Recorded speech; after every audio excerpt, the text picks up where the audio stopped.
In this video, I'm going to show you how to execute a trade on TradingView. Now, the first thing you want to do, you want to click on the trade button top right, and you want to connect your broker. I have multiple videos on my channel on how to do this, so you can go watch those first. I'm just going to use paper trading over here, so the demo account, to show you how to execute a trade.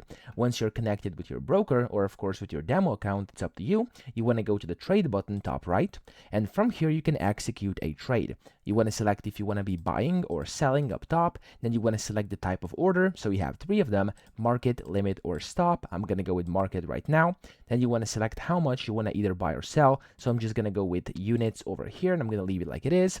And then you have the exits, which of course are the take profit, and the stop loss over here as well. So you can enable these and of course change them if you want to. I'm just going to leave it like it is, and I'm going to click on the sell button. So whenever you do this, the order is going to get sent. And as you can see, I've successfully executed a trade on TradingView. Now you can go and of course go to buy and do whatever you want here, but that's how to execute trades in here on TradingView. So I hope this video helped you out. If it did, please subscribe to the channel and help me out as well.